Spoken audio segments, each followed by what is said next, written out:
નમસ્કાર વિદ્યાર્થી મિત્રો, હું દીપક ગોંડલિયા દયા પટેલ્સ ઈ લર્નિંગ ઝોનમાં તમારું હાર્દિક સ્વાગત કરું છું. વિદ્યાર્થી મિત્રો, આજનો જે ટોપિક છે, ટોપિકની જો આપણે ચર્ચા કરીએ તો એમાં સ્થાનાંતર અને અંતરની આપણે વાત કરીએ. તો સ્થાનાંતર એટલે શું અને અંતર એટલે શું એનો સમજીએ. તો સિમ્પલ તમે જોઈ જ ગયા છો તમારા લેક્ચરની અંદર. તો આપણે લખીએ સ્થાનાંતર એટલે કે સ્થાનમાં થતો ફેરફાર.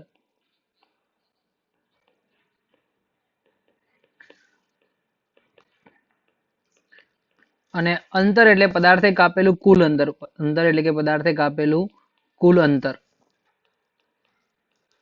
ઓકે, સ્થાનાંતર અને અંતરનો સિમ્પલ આપણે મતલબ જોઈએ કે સ્થાનાંતર એટલે કે સ્થાનમાં થતો ફેરફાર, જેને હું લખી શકું કે સ્થાનાંતર બરાબર અંતિમ સ્થાન માઇનસ પ્રારંભિક સ્થાન. અને અંતર બરાબર કુલ અંતર, અથવા તો એનું બીજું નામ લખીએ પથ લંબાઈ. અંતરનું બીજું નામ છે પથ લંબાઈ. બરાબર. તો આ વસ્તુને સમજીએ એક પરિમાણમાં અને દ્વિપરિમાણની અંદર. તો પહેલા તો અહીંયા સિમ્પલ કોન્સેપ્ટમાં તમને વાત કરું એક પરિમાણ માટે. તો સ્થાનાંતર ડેલ્ટા એક્સ બરાબર અંતિમ સ્થાન x2 માઇનસ પ્રારંભિક સ્થાન x1. એટલે કે સિમ્પલ લેંગ્વેજમાં લખી શકાય કે ટૂંકામાં ટૂંકો પથ, ટૂંકામાં ટૂંકો માર્ગ. ઓકે, ચલો તો એ જ કોન્સેપ્ટ માટે આપણે લખી દઈએ અંતરનું એક્ઝામ્પલ. ધારો કે પદાર્થ અહીંયાથી ગતિ કરવાની શરૂઆત કરે છે, ત્યાંથી આ બાજુ ગયો, પછી ત્યાંથી પદાર્થ અહીંયાથી આટલું અંતર કાપે છે, અને ત્યાંથી પદાર્થ અહીંયાથી આવે છે. ધારો કે આ હું સમજાવું તમને. આ 1 કિલોમીટર, આ 2 કિલોમીટર અને આ ફરીથી 1 કિલોમીટર છે. તો કુલ અંતર તમારે શોધવાનું થાય તો આપણે લખી શકીએ કે કુલ અંતર ઇઝ ઇક્વલ ટુ 1 વત્તા 2 વત્તા 1 બરાબર 4 કિલોમીટર. આવી રીતે કુલ અંતર થશે, કુલ અંતર થશે. હવે નેક્સ્ટ વાત કરીએ દ્વિપરિમાણની. આપણે એક પરિમાણની તો ચર્ચા કરી ગયા, હવે વાત કરીએ દ્વિપરિમાણની.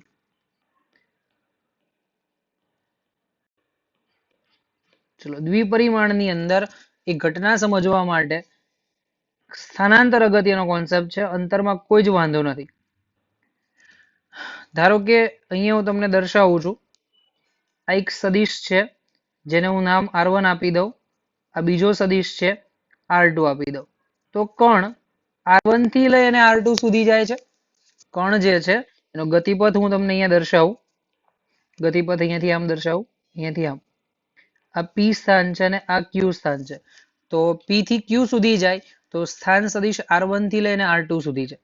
તો વિદ્યાર્થી મિત્રો, અહીંયા તમારે સ્થાનાંતર શોધવું હોય તો સ્થાનાંતર તમને આટલું મળશે અહીંયાથી આમ. જે હું સદિશ વડે દર્શાવું એ સ્થાનાંતર થાય. તો તમે જોઈ શકો, મેં તમને આ ચેપ્ટરમાં સમજાવ્યું હતું કે ત્રિકોણનો નિયમ છે, ત્રિકોણના સદિશનો સરવાળો, કે શીર્ષથી શીર્ષ અને પૂછથી પૂછ. શેનાથી? શીર્ષથી શીર્ષ અને પૂછથી પૂછ. તો કયો સદિશ છે? તો આ શીર્ષથી શીર્ષ છે અને આ પૂછથી પૂછ જોડાયેલો. તમે જો મેં અહીંયા કલરથી તમને પેટર્ન સમજાવેલી છે. તો r2 તમારો પરિણામી સદિશ થાય તો વિદ્યાર્થી મિત્રો તમે અહીંયા દર્શાવી શકો કે પરિણામી સદિશ r2 ઇઝ ઇક્વલ ટુ શું લખી શકાય? આ સદિશને મને નથી ખબર, તો ધારો કે x લખી દઉં. તો r1 સદિશ અને પ્લસ x સદિશનો સરવાળો. કારણ કે ત્રિકોણના નિયમ પ્રમાણે સદિશ સરવાળો એ જ થાય કે જે શીર્ષથી શીર્ષ અને પૂછથી પૂછ આપેલા હોય. શીર્ષથી શીર્ષ અને પૂછથી પૂછ. તો એ માત્ર r2 જ છે. તો r2 માટે તમે જોઈ શકો કે r1 અને x નો સરવાળો, તો r2 સદિશ બરાબર r1 વત્તા x. સો x સદિશ ઇઝ ઇક્વલ ટુ r2 સદિશ માઇનસ r1 સદિશ. તો અહીંયા પણ તમે જુઓ કે અંતિમ સ્થાન સદિશ r2 છે, પ્રારંભિક સ્થાન સદિશ r1 છે, જેને હું દર્શાવી શકું ડેલ્ટા r સદિશ ઇઝ ઇક્વલ ટુ અંતિમ સદિશ માઇનસ પ્રારંભિક. તો એક પરિમાણ હોય કે દ્વિપરિમાણ હોય કે ત્રિપરિમાણ, ત્રણેયની અંદર તમારે સ્થાનાંતર એટલે શું શોધી શકાય? અંતિમ સ્થાન માઇનસ પ્રારંભિક સ્થાન. એટલે કે ટૂંકામાં ટૂંકો માર્ગ, ટૂંકામાં ટૂંકો માર્ગ. હવે સિમ્પલ એક્ઝામ્પલ આપું. માની લો કે આ એક છે, અહીંયા 2 કિલોમીટર આપેલું છે. આ એક્ઝામ્પલ તમને જે આકૃતિ દોરીને સમજાવ્યું એ જ એક્ઝામ્પલની હું વાત કરું. તમારે આ બિંદુના નામકરણ હું કહી દઉં. આ એ, આ બી, આ સી અને આ ડી છે. હવે આટલું અંતર હું તમને દર્શાવી દઉં આકૃતિની અંદર. ધારો કે આ 2 કિલોમીટર છે. કેટલું છે? 2 કિલોમીટર. સોરી, 2 કિલોમીટર નથી લેવું, એક જ લઈ લઈએ અને વ્યવસ્થિત આકૃતિથી બનાવી દઈએ. આ જે અંતર છે એને 1 કિલોમીટરથી દર્શાવી દઈએ. તો ક્વેશ્ચનમાં એવું કીધું કે તમારે અહીંયાથી એ થી ડી સુધીનું સ્થાનાંતર જોઈએ છે. એ થી ડી સુધીનું સ્થાનાંતર. તો વિદ્યાર્થી મિત્રો તમે જોઈ શકો કે આકૃતિની અંદર મેં આવી રીતની આકૃતિ બનાવેલી છે. એ થી ડી સુધીનું સ્થાનાંતર જોશો તો આ 1 કિલોમીટર, આ બી 1 કિલોમીટર અને આ કર્ણ થાય 90 નો એંગલ. અહીંયા જે એંગલ છે 90 ડિગ્રીનો છે. તો કર્ણ તમે લખશો બંને બાજુના વર્ગનો સરવાળો. પહેલાનો વર્ગ 1 નો વર્ગ 1, બીજા 1 નો વર્ગ 1, 1 ને 1 2 થશે. તો 2 નું વર્ગમૂળ √2 થશે. જો આન્સર મળશે કેટલો આવશે? √2. ચલો આગળ જોઈએ. ક્વેશ્ચન આપેલો છે, આકૃતિમાં દર્શાવ્યા પ્રમાણે એક કણ, તમે જો કે આકૃતિની અંદર કીધું કે આકૃતિમાં દર્શાવ્યા પ્રમાણે એક કણ 10 મીટર ત્રિજ્યા છે 10 મીટર વર્તુળમાં એ થી બી માર્ગે ફરે છે. ક્યાંથી ક્યાં ફરે છે? એ થી બી માર્ગે ફરે છે. તો બતાવેલા એ બી માર્ગ પર કેસના સ્થાનાંતરમાં, માર્ગ પર જે છે એના કેસના સ્થાનાંતરની દિશા, સ્થાનાંતરનું મૂલ્ય અને એ બી માર્ગે કણે કાપેલ અંતર શોધવાનું છે. 3 વસ્તુ શોધવાની: સ્થાનાંતર, અંતર અને દિશા. સ્થાનાંતર, અંતર અને દિશા. ચલો આપણે વાત કરીએ પહેલા તો અંતરની. ચલો અંતર સમજવા માટે આપણે શેની જરૂર પડે? તો અંતર એટલે કે એ થી બી આખું એક વર્તુળ છે એનો ચોથો ભાગ. તમે અહીંયાથી જો આકૃતિ આમ દોરો, આખું આમ વર્તુળ બનાવો તો આ જે પોર્શન તમે જોઈ શકો છો એ પોર્શન વર્તુળનો કેટલામો છે? આટલો પોર્શન જોઈએ, ચોથા ભાગનો કહેવાય. અને વર્તુળ આખું હોય એટલે પરિઘ થાય, અને પરિઘનો ચોથો ભાગ. તો હું અહીંયા લખી શકું કે અંતર બરાબર 2πr એનો ચોથો ભાગ. તો 2πr ના છેદમાં 4, 2 કેન્સલ એટલે 2 આવશે છેદમાં, πr ના છેદમાં 2 કિંમત મૂકી દો. પાઈ ની કિંમત 3.14, r ની કિંમત 10 અને r બરાબર 2 છેદમાં 2. તો 3.14 નું 31.4 ભાગ્યા 2 એટલે જવાબ આવશે 15.7 મીટર. ઓકે, હવે સ્થાનાંતર શોધવાનું છે. તો સમજો, સ્થાનાંતર સમજવા માટે આટલો એક સ્થાન સદિશ r1 લઈ લો, આ બીજો સ્થાન સદિશ લઈ લો r2. અહીંયાથી આપ તો હું અહીંયા એવું લખી શકું r1 ઇઝ ઇક્વલ ટુ, કઈ દિશામાં જાય છે? x માં. તો આ દિશા છે y અને x છે. તો x ની અંદર 10, તો 10 i કેપ અને r2 બરાબર 10 j કેપ. એક i કેપ છે અને બીજો j કેપ છે.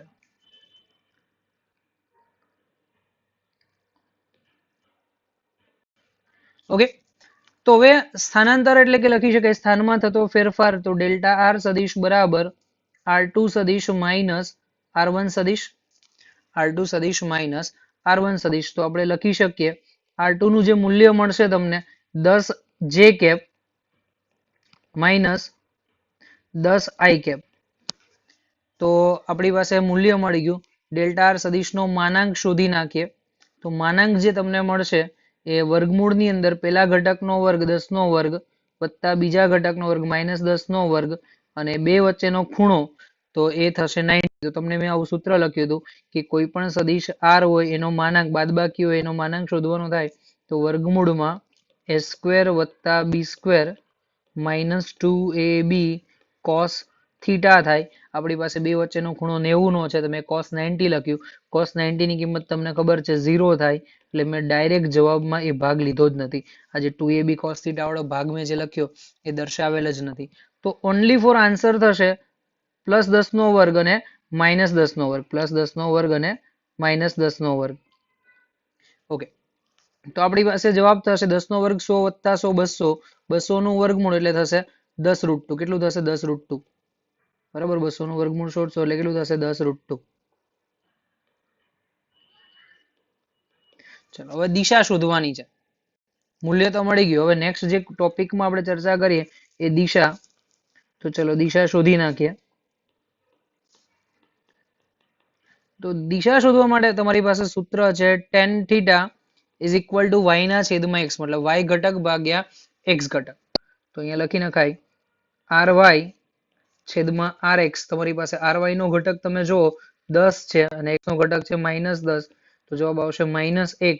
તો tan થીટા બરાબર -1. તો theta is equal two tan inverse 1 -1. તો tan ની -1 કિંમત શક્ય ક્યારે બને? તો tan ની માઇનસ કિંમત 1 જે છે એ 45 ના ખૂણે, પણ 45 નો ખૂણો કઈ રીતે બનવો જોઈએ? તો આ અક્ષમાં તમે એક યામ ધન લો, y નો યામ ધન લો, અહીંયાથી અક્ષ બનાવો.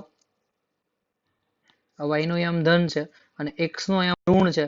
તો આ બેની વચ્ચેનો 45 ખૂણો લે, આ બેની વચ્ચેનો 45 ડિગ્રીનો ખૂણો અહીંયાથી બનશે. તો તમે લખી શકો કે થીટા ઇઝ ઇક્વલ ટુ 135. ક્યાંથી? તો x અક્ષથી. ખૂણો જે છે કેટલાનો આવશે? 135 નો. અને ક્યાંથી આવશે? તો x અક્ષથી. અને ઋણ x થી પૂછે તો માઇનસ ખાલી 45 નો આવશે. અહીંયા તો બીજું સ્ટેટમેન્ટ બી લખી નાખું, થીટા બરાબર 45 માઇનસ x અક્ષથી. ઓકે, ફર્સ્ટ ક્વેશ્ચન નો આન્સર પૂરો. સેકન્ડ ક્વેશ્ચન ની ચર્ચા કરીએ. જમીન પર એક પૈડાના સ્પર્શ બિંદુ તરીકે બિંદુ P ને લો. જમીન જે છે, જમીન પરના એક સ્પર્શ બિંદુ તરીકે એ P બિંદુને લેવાનું. પૈડું પેલા તો બનાવી દઈએ આપણે મસ્ત રીતે. આ રીતે આપણે ગોળ પૈડું બનાવી દીધું. ઓકે, હવે એનું જે સ્પર્શ બિંદુ છે એ સ્પર્શ બિંદુને આપણે અહીંયા P બિંદુ આપી દીધું છે. તે સરક્યા વિના જમીન પર ગબડે છે. એટલે માની લો કે આ જમીનની આ રેખા બનાવી દઈએ, અડધું ભ્રમણ કરે છે. એટલે અહીંયાથી ગોળ ફરીને અહીંયા કંઈક આવશે આમ નવી સ્થિતિમાં. તો P બિંદુ અહીંયા આવી ગયું. તો તમારે એવું કીધું છે કે સ્થાનાંતર કેટલું હશે શોધવાનું છે. સ્થાનાંતર કેટલું હશે શોધવાનું. તો તમે જુઓ, અહીંયાથી કંઈક અંતર કાપશે જમીનમાં, અહીંયાથી કેટલું અંતર કાપશે સમક્ષિતિજમાં. કારણ કે જે પણ પૈડું ફરતું હશે, પૈડું ફરે તો બે પ્રકારના અંતર કાપે. એક તો સીધું સમક્ષિતિજ અંતર કાપે અને P બિંદુ નીચેથી ઉપર જાય એટલે કે શિરોલંબ અંતર કાપશે. તો સ્થાનાંતર અહીંયાથી આટલું થાય. આ સ્થાનાંતર શોધવાનું છે. તો હું લખી શકું કે સ્થાનાંતર બરાબર, આને P' નામ આપી દો, તો આને નામ આપી દો m. તો બે કર્ણ આખો બને તો કર્ણ બે બાજુનો વર્ગ, તો લખી શકાય વર્ગમૂળમાં pm નો સ્ક્વેર પ્લસ mp નો સ્ક્વેર. pm નો સ્ક્વેર વત્તા mp નો સ્ક્વેર. તો મારે pm અને mp બંને શોધવાના થાય. pm પણ શોધવાનો થાય અને mp પણ શોધવાનો થાય. તો સિમ્પલ છે કે pm એટલે કે તમારો વ્યાસ થયો. pm બરાબર શું લખી શકાય?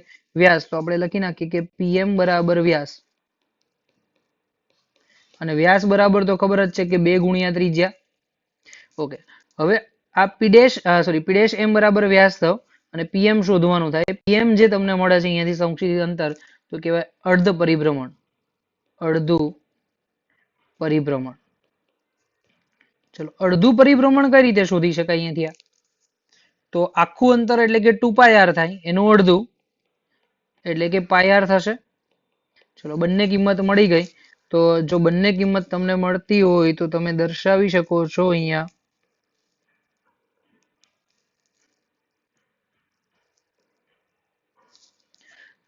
હવે સ્થાનાંતર બરાબર વર્ગમૂળમાં 2r નો સ્ક્વેર, કારણ કે P'm બરાબર 2r નો સ્ક્વેર અને mp જે છે એ તમારું πr નો સ્ક્વેર.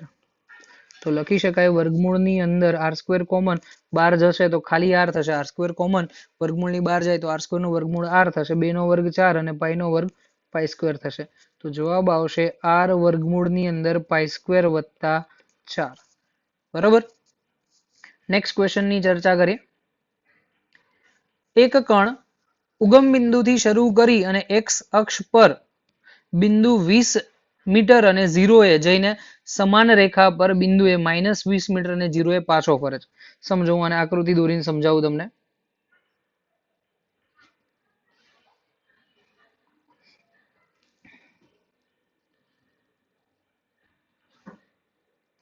ઓકે, હવે આ વસ્તુમાં તમે સમજો કે ઉગમ બિંદુ હું દર્શાવું છું. ત્યાંથી ધન એક્સ માં જાય છે. આ ધન એક્સ બતાવી દો, અને આ છે ઋણ એક્સ. ધન એક્સ ની અંદર 20 મીટરે ગયો, એનો વાય આમ 0 છે એટલે 20 0 લખાય. પછી રિટર્ન પાછો ફરે છે અહીંયાથી, -20 0 એ પાછો ફરે છે. તો મુસાફરી દરમિયાન અંતર અને સ્થાનાંતર શોધવાનું છે. તો પેલા સ્થાનાંતર લખો. તો સ્થાનાંતર બરાબર અંતિમ સ્થાન માઇનસ પ્રારંભિક, એટલે કે x final minus x initial, અંતિમ સ્થાન માઇનસ પ્રારંભિક સ્થાન. તો તમે ચેક કરો કે તમારું અહીંયા અંતિમ સ્થાન જે દર્શાવેલું છે -20, અને શરૂઆત કરી હતી ઉગમ બિંદુએથી. જો કીધું ને એક કણ ઉગમ બિંદુથી શરૂઆત કરે છે, તો આપણે એ પોઈન્ટને હાઇલાઇટ કરી દઈએ. ક્યાંથી શરૂઆત કરે છે? ઉગમ બિંદુએથી. તો ઉગમ બિંદુના યામ તમે દર્શાવશો તો એ થશે 0 0. તો લખી નાખો -20 0 -0 0. તો એક્સ ની બાદબાકી એક્સ માં અને વાય ની બાદબાકી વાય માં, તો માત્ર જવાબ થશે 20. તો સ્થાનાંતર મળશે 20 મીટરનું. ઓકે, હવે અંતરની ચર્ચા કરીએ.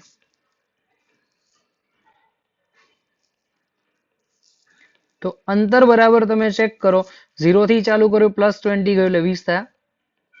+20 થી પાછું રિટર્ન આવ્યું એટલે બીજા 20 થયા, અને ત્યાંથી -20 માં ગયો એટલે અગેન અંતર તો હંમેશા ધન જ મળશે એટલે બીજા 20.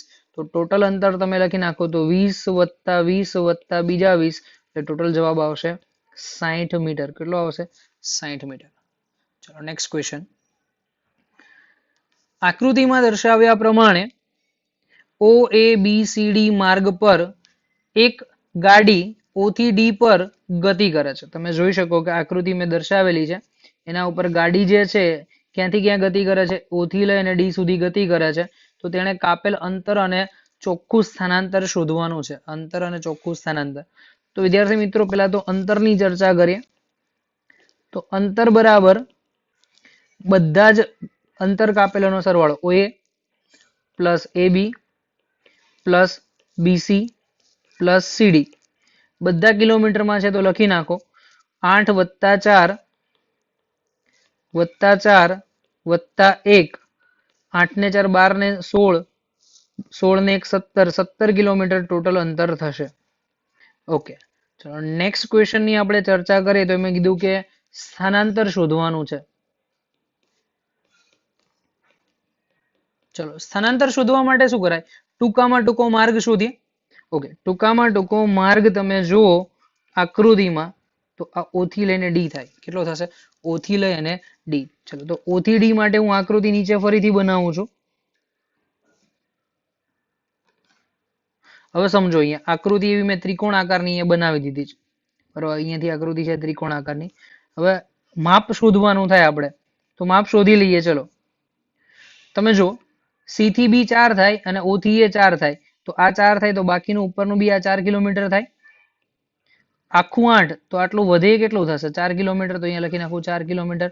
તો અહીંયા મેં લખી નાખ્યા 4 કિલોમીટર.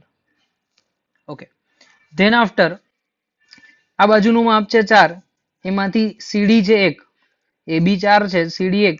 તો આટલું જે માપ મળશે, અહીંયા નામ આપી દઉં છું M બિંદુ. તો આને નામ લખી નાખો O, M અને D.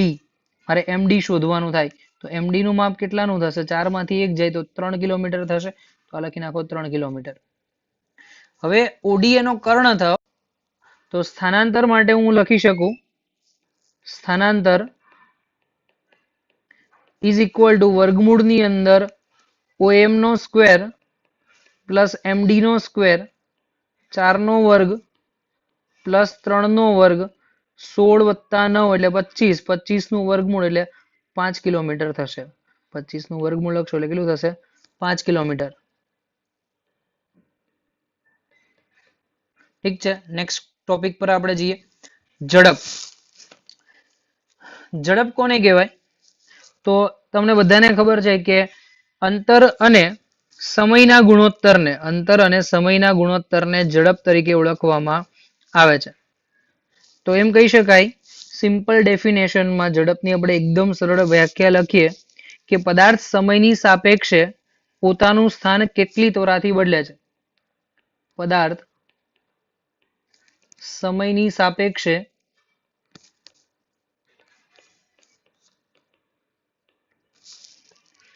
પોતાનું સ્થાન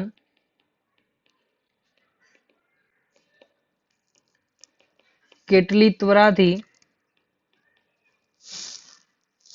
બદલે છે તેને ઝડપ કહે છે. ઓકે, હવે સિમ્પલ ડેફિનેશન લખીએ. ઝડપ બરાબર અંતર ભાગ્યા સમય. એકદમ સિમ્પલ ડેફિનેશન. ઝડપ બરાબર અંતર ભાગ્યા સમય. નેક્સ્ટ, નિયમિત ઝડપ. જો કોઈ પદાર્થ સમયના કોઈ પણ સૂક્ષ્મ સમયગાળા માટે સમાન સમયગાળામાં સમાન અંતર કાપે તો એમ કહેવાય. Simple definition. જો કોઈ પદાર્થ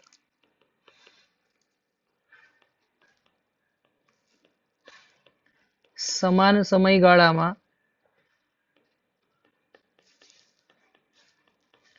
સમાન અંતર કાપે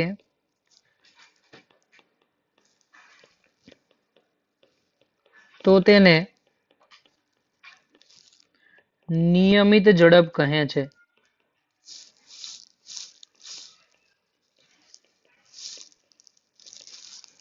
ચલો નેક્સ્ટ. અનિયમિત પેલા જોઈ લે પછી સરેરાશ જોઈએ. તો અનિયમિતમાં કીધું કે જો કોઈ પદાર્થ સમાન સમયગાળામાં સમાન અંતર ન કાપે, લખી દઈએ. જો કોઈ પદાર્થ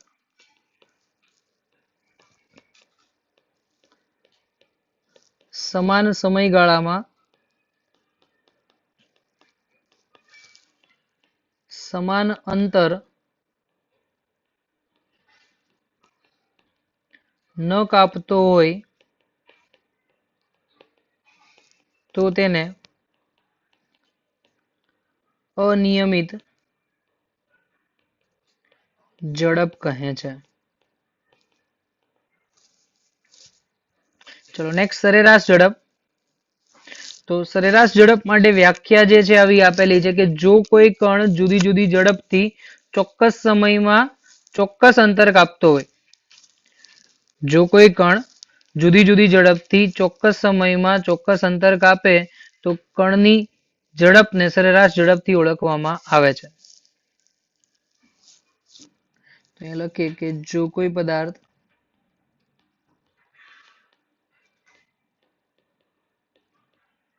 જુદી જુદી ઝડપથી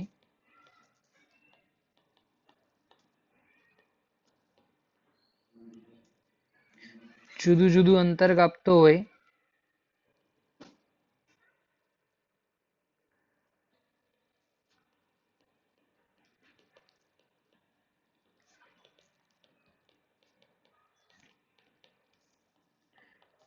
તો સમગ્ર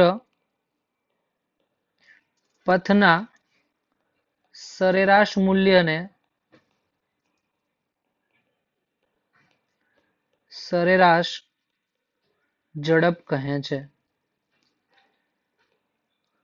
ઓકે, હવે અહીંયા જોઈએ સરેરાશ ઝડપ માટે આપણે સૂત્ર તારવવું હોય તો કઈ રીતે તારવી શકાય? તો અહીંયા લખી શકાય. અહીંયા જ લખું છું આખું સરેરાશ ઝડપનું સૂત્ર. એટલું રબ કરી દો.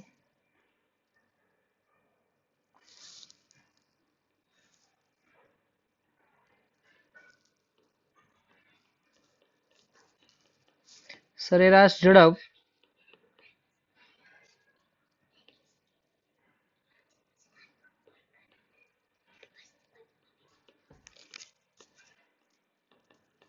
ઇઝ ઇક્વલ ટુ કુલ અંતર છેદમાં તે માટે લીધેલો સમય.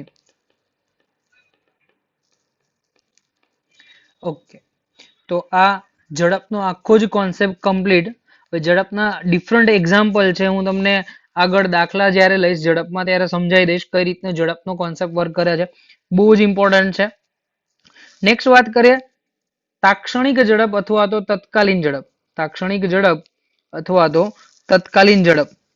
તો મતલબ એવું કહેવામાં આવે કે ચોક્કસ સમયગાળા માટે, કોઈ ચોક્કસ સમયગાળા માટે લીધેલ સરેરાશ ઝડપને તત્કાલીન ઝડપ કહે છે. તો લખીએ ચોક્કસ સમયગાળા માટે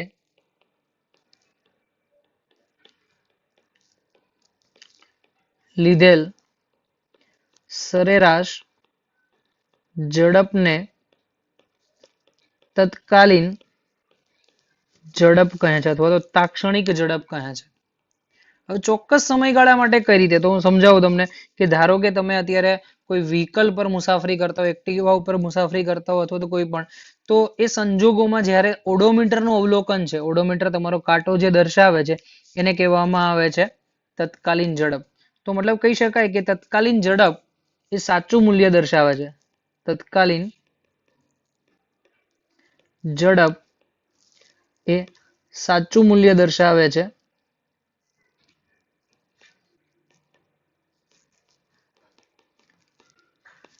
અને જેના માટે સમયગાળો સૂક્ષ્મ લેવામાં આવે છે.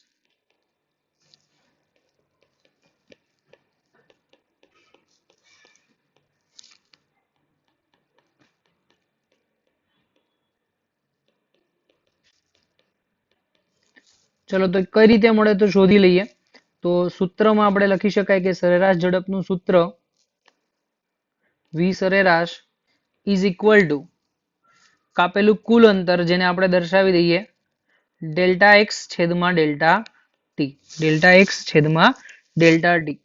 હવે આ સમીકરણને limit delta t tends to 0 લેવામાં, કોઈ પણ તત્કાલીન ઝડપ હોય, સમયગાળો બહુ જ નાનો લેવામાં આવે તો એને limit delta t tends to 0 લેતા. તો અહીંયા લખીએ limit delta t tends to 0 લેતા. ચલો આમાં limit delta t tends to 0 લઈએ તો શું લખાય? Limit delta t tends to 0 સરેરાશ ઝડપ બરાબર limit delta t tends to 0 delta x ના છેદમાં ડેલ્ટા ટી. તો જવાબ જે મળશે તમને કંઈક આવો મળશે કે સરેરાશનો સિમ્બોલ નીકળી જશે. અહીંયા જે સરેરાશનો સિમ્બોલ બ્રેકેટ કર્યો હતો એ નીકળી જશે અહીંયાથી. ઓકે, તો બ્રેકેટનો સિમ્બોલ આપણે અહીંયાથી કાઢી દીધો અને માત્ર જવાબની અંદર v બરાબર ડેલ્ટા છે એ વિકલનમાં ફેરવાઈ જશે, એટલે કે dx ના છેદમાં dt. શું લખાશે? dx ના છેદમાં dt. તો આ તમારું જે મૂલ્ય મળે છે એ મૂલ્ય કોનું દર્શાવેલું છે? સરેરાશ ઝડપ જે છે ખૂબ જ નાના સમય માટે હોય તો એને શું કહેવામાં આવે છે? તત્કાલીન ઝડપ. શું કહેવામાં આવે છે? તત્કાલીન ઝડપ, અથવા તો બીજું નામ છે તાક્ષણિક ઝડપ. ઓકે, હવે નેક્સ્ટ ટોપિક છે નિયમિત વેગ. આના પછીનો જે ટોપિકની આપણે ચર્ચા કરીએ તો એ છે નિયમિત વેગ. તો જો કોઈ પદાર્થ સમયના કોઈ પણ સૂક્ષ્મ ગાળા માટે સમાન સમયગાળામાં સમાન અંતર કાપતું હોય, સિમ્પલ ડેફિનેશન લખી દઈએ કે જો કોઈ પદાર્થ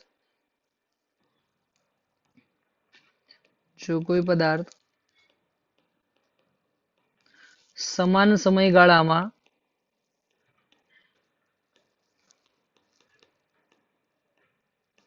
સમાન સ્થાનાંતર કરતો હોય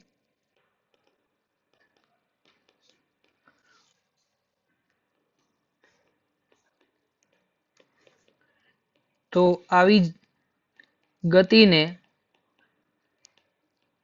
નિયમિત વેગી ગતિ કહે છે, અથવા તો આવા વેગને નિયમિત વેગ કહે છે. કહી શકાય કે આવા વેગને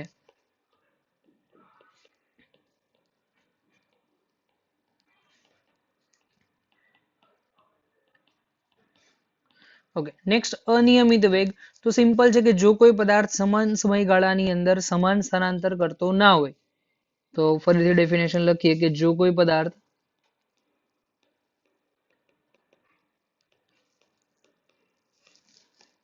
સમાન સમયગાળામાં સમાન સ્થાનાંતર કરતો ન હોય તો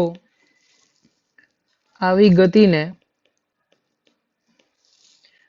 અનિયમિત વેગી ગતિ કહે છે. અનિયમિત વેગી ગતિ કહે છે. ઓકે, નેક્સ્ટ ટોપિક પર જઈએ તો સરેરાશ વેગ છે, જે ખૂબ જ ઇમ્પોર્ટન્ટ છે, એટલે ધ્યાન રાખજો. તો સરેરાશ વેગ માટે આપણે વ્યાખ્યા લખીએ. પદાર્થના સ્થાનમાં થતા ફેરફાર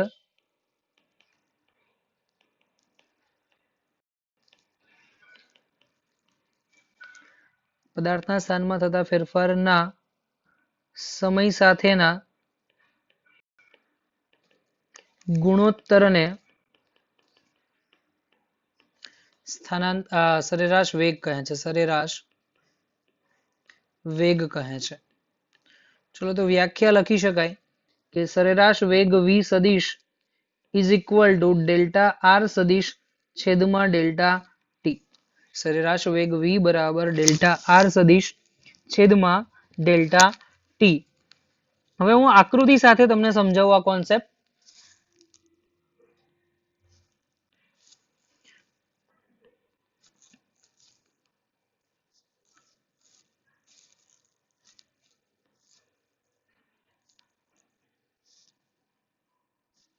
ધારો કે અહીંયાથી આપણે કાર્ટેશિયન યામાક્ષ પદ્ધતિ y અને x અક્ષ દર્શાવી દઈએ.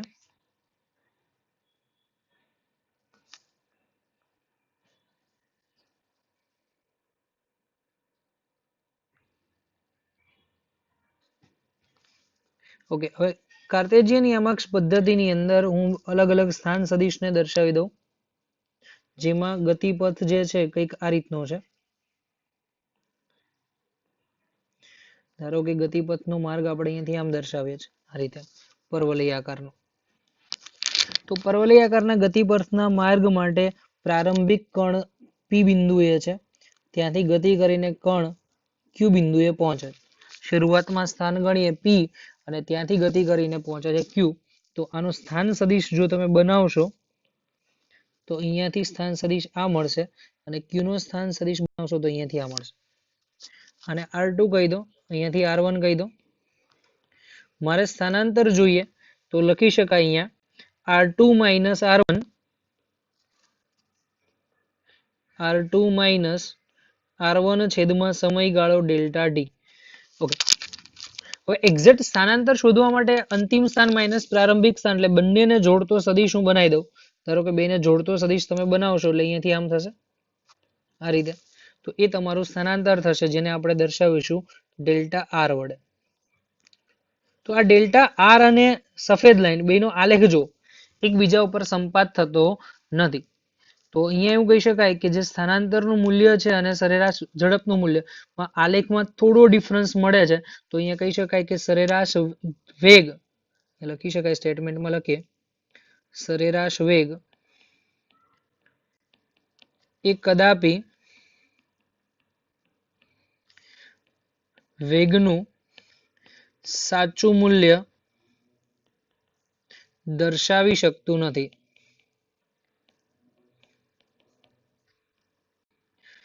તો સાચું મૂલ્ય દર્શાવવા માટે શું કરવું પડશે?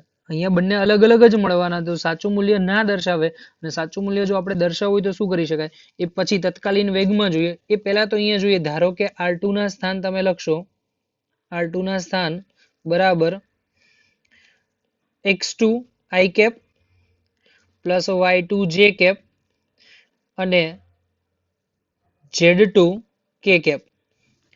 R1 ના સ્થાન લખી નાખો x1 i cap plus y1 j cap plus z1 k cap છે. હવે મારે સ્થાનાંતર શોધવા માટે બેનો તફાવત લખવો પડે, તો આપણે ડેલ્ટા આર ને દર્શાવીએ અહીંયાથી. તો ડેલ્ટા આર બરાબર R2 માઇનસ R1 એટલે કે x ની બાદબાકી x જોડે y ની બાદબાકી y જોડે, તો x2 minus x1 i cap plus y2 minus y1 j cap plus z2 minus z1 k cap. તો આને શોર્ટમાં દર્શાવીએ તો શું લખાય? તો ડેલ્ટા એક્સ આઈ કેપ વત્તા ડેલ્ટા વાય જે કેપ વત્તા ડેલ્ટા ઝેડ કે કેપ. ચલો આ સ્થાનાંતર મળી ગયું. હવે તમારે સરેરાશ વેગના સૂત્રમાં કિંમત મૂકવાની છે તો મૂકી દઈએ. તો બાળકો અહીંયા લખી શકાય કે સરેરાશ વેગ v સદિશ is equal to delta r સદિશ છેદમાં ડેલ્ટા ટી. તો લખી નાખો delta x i cap plus delta y j cap plus delta z k cap એના છેદમાં ડેલ્ટા ટી. તો બધાના છેદમાં ડેલ્ટા ટી તમે લખો છો તો delta x by delta t, delta y by delta t, delta z by delta t, તો તમને અલગ અલગ વેગ દર્શાવે. જેમાં લખી શકીએ આપણે vx સરેરાશ આઈ કેપ એક્સ દિશાનો સરેરાશ વેગ પ્લસ vy સરેરાશ જે કેપ અને પ્લસ vz સરેરાશ કે કેપ. તો આવી રીતે તમને સરેરાશ વેગ મળે છે. ઓકે, હવે નેક્સ્ટ આપણે કહીએ તત્કાલીન અથવા તો તાક્ષણિક વેગ. તત્કાલીન અથવા તો તાક્ષણિક વેગ. તો વિદ્યાર્થી મિત્રો આ સમજીએ. તો એમ કહી શકાય કે સરેરાશ વેગ ક્યારે પણ સાચો વેગ દર્શાવતો નથી.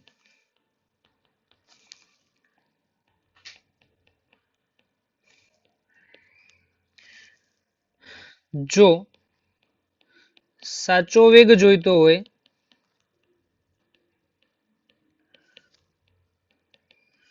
સમયગાળો સરેરાશ વેગમાં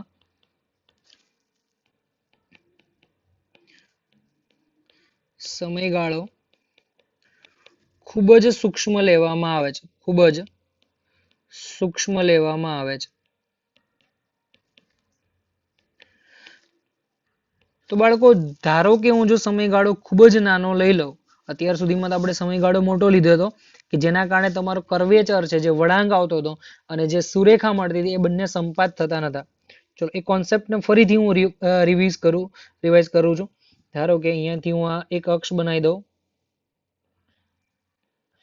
એક્સ અને અહીંયાથી આ એક અક્ષ બનાવી દઉં છું. આ એક્સ છે અને પેલી વાય છે. ઓકે, હવે કર્વેચર કંઈક આ રીતનો છે. ઓકે, એક બિંદુ અહીંયાથી ધારો કે સમયગાળો મોટો લઉં છું. સમયગાળો મોટો તો એક પ્રારંભિક બિંદુ અહીંયા છે અને અંતિમ બિંદુ ક્યુ અહીંયા છે. તો બંનેનો ડિફરન્સ લેશો તો આલેખ આ રીતે આવશે. સ્કેલનો યુઝ કરી આપણે એટલે પરફેક્ટ માપક્રમ મળી રહે.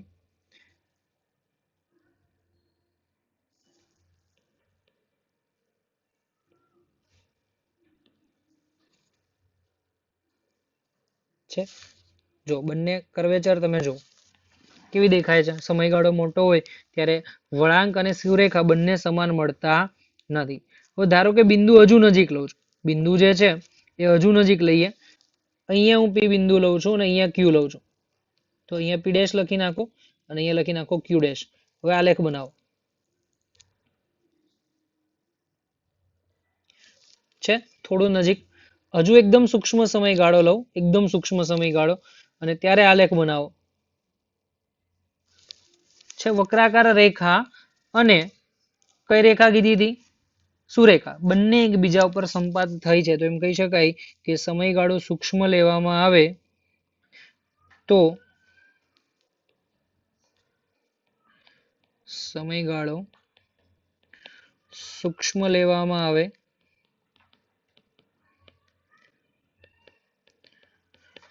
વક્રાકાર રેખા અને સુરેખા એકબીજા પર સંપાત થાય છે. એ એવું દર્શાવે છે કે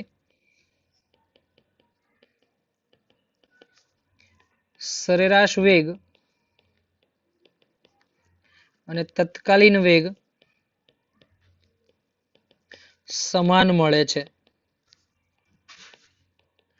તો વિદ્યાર્થી મિત્રો આપણે કોન્સેપ્ટ સમજી ગયા. સૂત્રની સાબિતી જોઈએ તો મેં આગળ કીધું હતું કે જો સમયગાળાને ખૂબ જ સૂક્ષ્મ લો તો તમારો સરેરાશ વેગ તત્કાલીન વેગ સાચા વેગ જેટલો મળે છે.